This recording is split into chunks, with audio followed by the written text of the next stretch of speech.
नमस्ते बच्चों।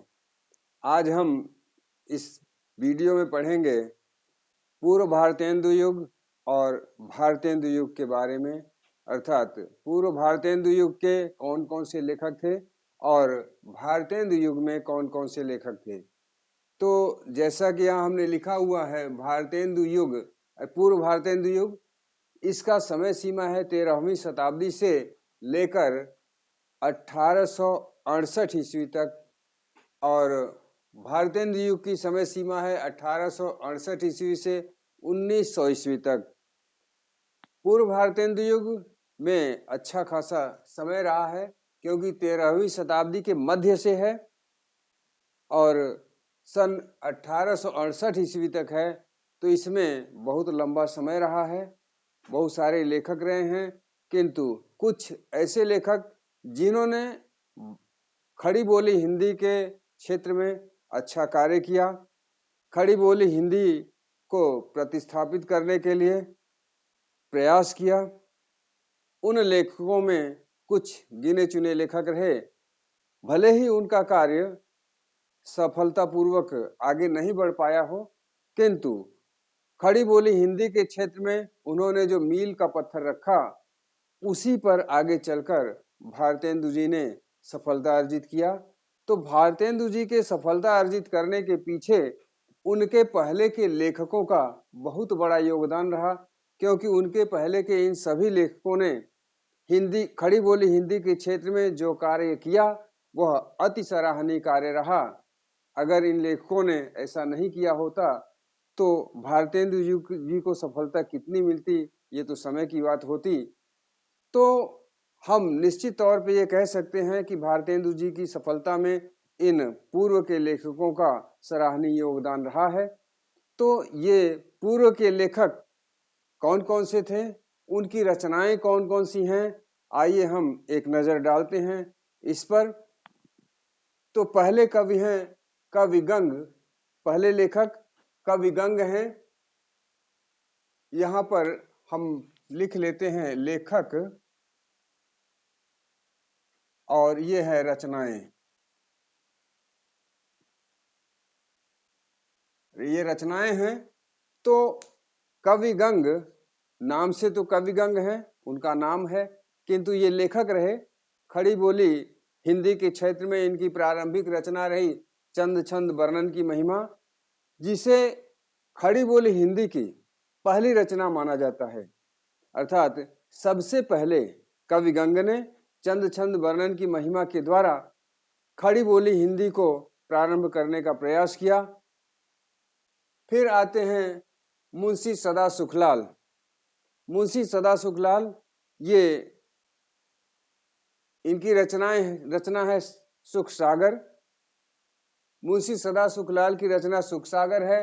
मुंशी इंसा अल्लाह खान, जो कि सआदत अली खान के दरबार में एक दरबारी हुआ करते थे, उनकी रचना है रानी केतकी की कहानी।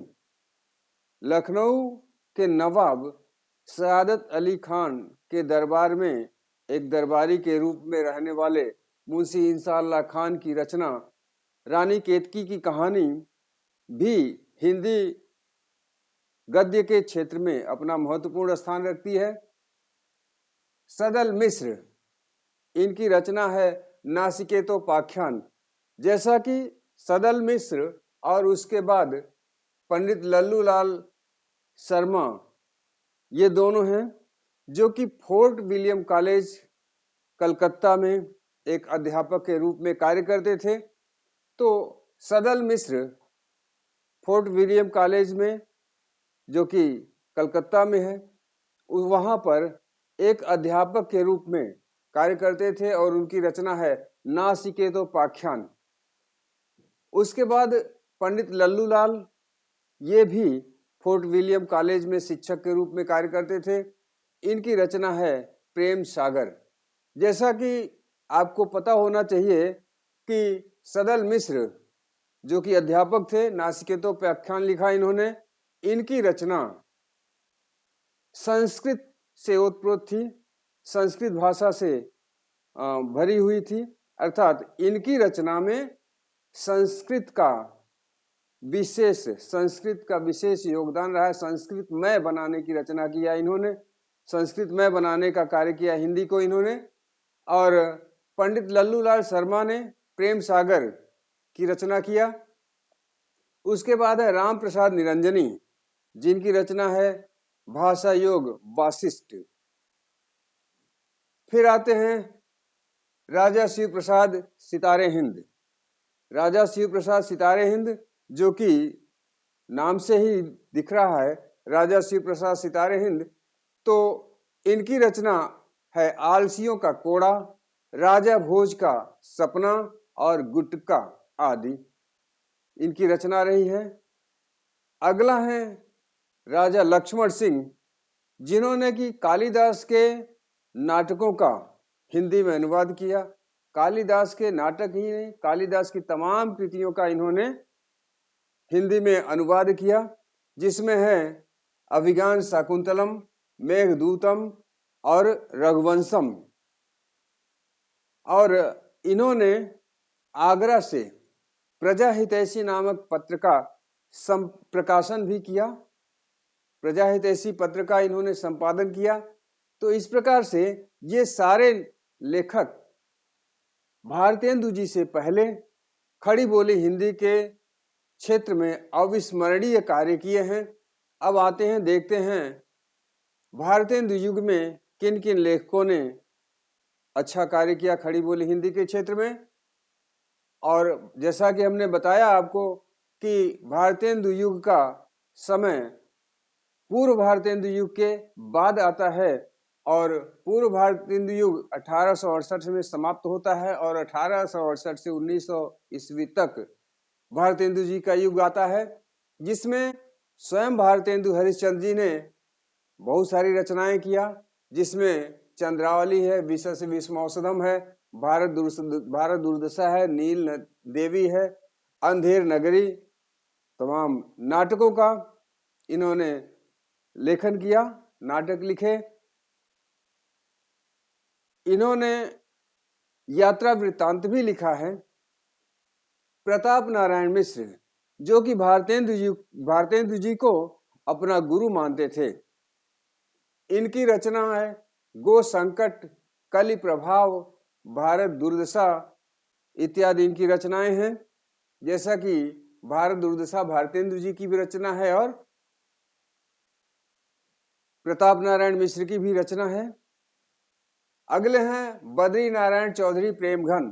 तो प्रेमघन जी की रचना है भारत सौभाग्य, प्रेम पत्र, विश्वास, घर, छोटी छोटी इच्छाएं आदि इनकी रचनाएं हैं।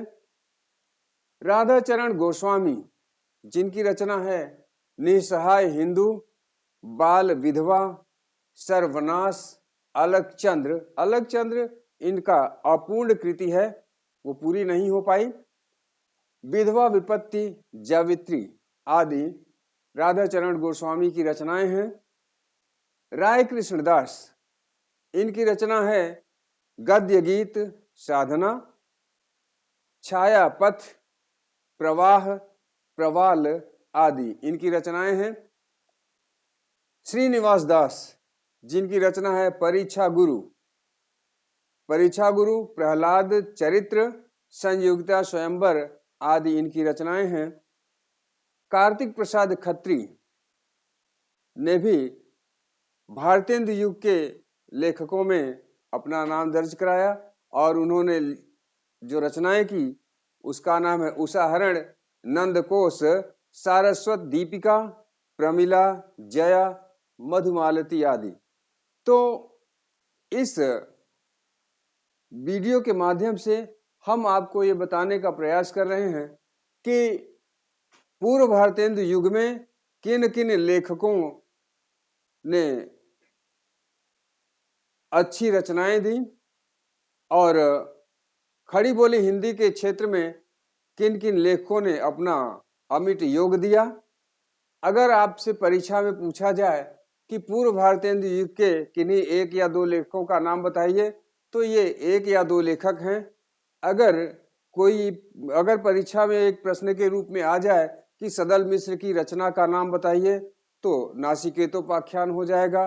अगर पूछा जाए कि राजा लक्ष्मण सिंह ने किन किन रचनाओं का कौन कौन सी रचनाएं की, तो यहाँ पर आ जाएगा विज्ञान शाकुंतलम मेघदूतम इत्यादि का अनुवाद किया और प्रजाहितैषी नामक पत्र का प्रकाशन किया। उसी प्रकार से इधर से अगर पूछ लिया जाता है कि भारतेंदु युग के लेखकों में से किसी एक या दो लेखक का नाम बताइए, तो इस एक या दो लेखक के नाम इधर पड़े हुए हैं। अगर पूछ ले प्रश्न के रूप में कि प्रताप नारायण मिश्र की रचनाओं का नाम बताइए, तो रचनाएं यहाँ लिखी हुई हैं। श्री उमास दास की रचना कौन सी है, तो परीक्षा गुरु, प्रहलाद चरित, संयुक्ता स्वयंवर इत्यादि रचनाएं हैं।